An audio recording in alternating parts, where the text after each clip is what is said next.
We are the Global Take.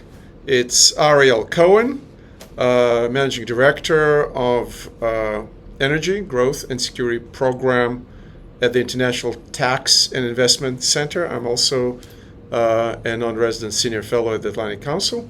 With me, my friend and colleague, Wesley Alexander Hill, our lead analyst and manager of international programs.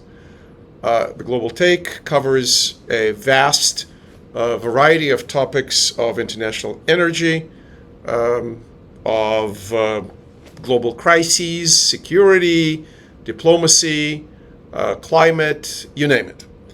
And today we start after a hiatus, and we're talking about our recent report on the importance of rare earth elements, with a particular focus on Central Asia, a part of the Eurasian landmass in the heart of it.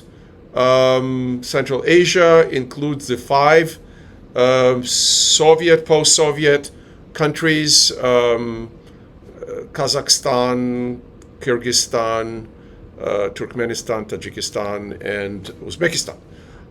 Why is it important? It's important because the region is surrounded by great powers. Russia, China, to the south is the mess, the chaos of Afghanistan after U.S.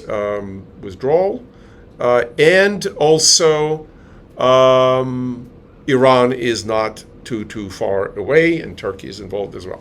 So it's a strategic area that is a great exporter of natural gas and oil, but now increasingly important rare earth and strategic minerals from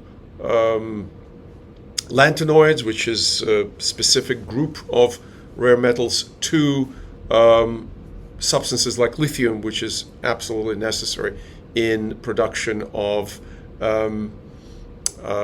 car batteries. And the green transition is also very important because the rare earths and strategic minerals are fueling the green transition.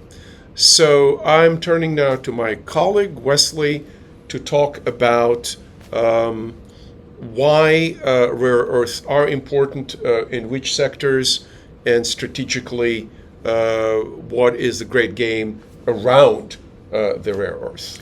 Absolutely. So Ariel has already done a very good job of explaining why the region is so important, but the sector of the economy is actually extremely important.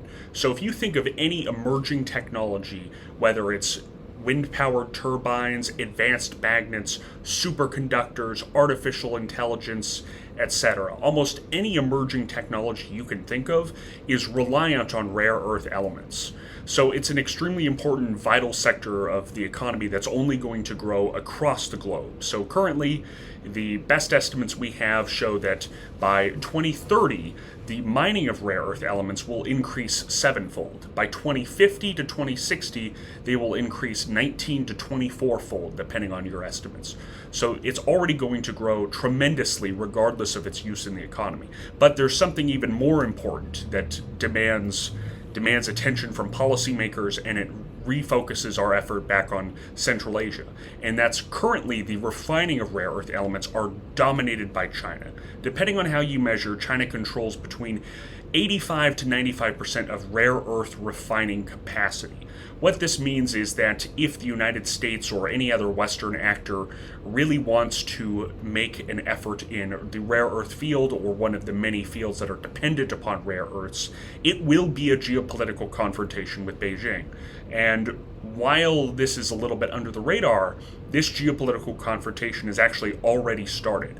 Late December 28th, while everyone was resting for the holidays, Beijing cut off all rare earth refining technology exports, not only to the United States, but a list of other unfriendly countries. So Beijing is very intent on maintaining its monopoly, and this is one of the reasons why the report focuses so much on Central Asia, because Central Asia is right next door. And the other thing is, Central Asia, from its internal development perspective, is looking for the next big thing after oil and gas. Kazakhstan is a huge exporter of oil. It's exporting pretty much the amount Kuwait is exporting, about 1.8 million barrels a day. Turkmenistan is the Central Asian Saudi Arabia of natural gas. Most of that natural gas is now going to China. But we are in the transition era in which countries that are primarily relying on exports of hydrocarbons are looking for what comes next. So, for example, UAE, Dubai, came up with being a hub for international commerce and real estate. Central Asia may make billions and maybe more, tens of billions of dollars, if they play their cards right, if they develop mining and refining. And refining is very important because we said we don't want to rely on China, and because in many places, such as Kazakhstan, energy is cheap. Kazakhstan boasts coal, uranium, gas not so much, but gas can come from Turkmenistan and from Russia, and also wind and solar refined there. And what's good for these landlocked countries is if you refine rare earth product, it's not a big bulk. You can export it. There are problems with exporting it via Russia because of all the geopolitical tensions everybody knows about, but you can put it in a 20-foot or 40-foot container, ship it across the Caspian Sea to Baku, load it on railroad, ship it to the Black Sea, and then by ship it can go anywhere in the world.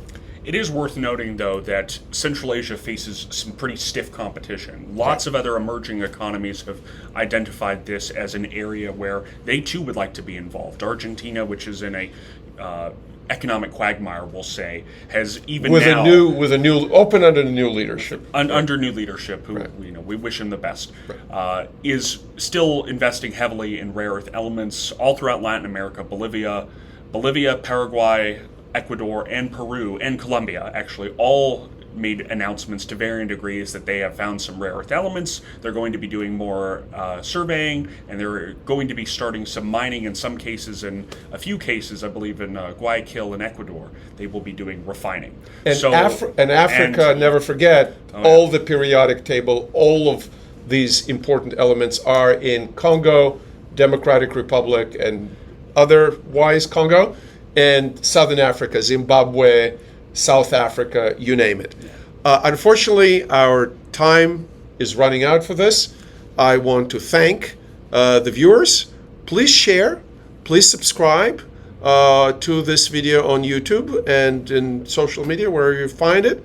And if you have further questions, please go to iticnet.org/resources, and you will find the full report there. Also, you can go to the Atlantic Council, Eurasia Center, and find the video of our recent event that presented this report, and there was a lively discussion at the Atlantic Council. With that, thank you very much.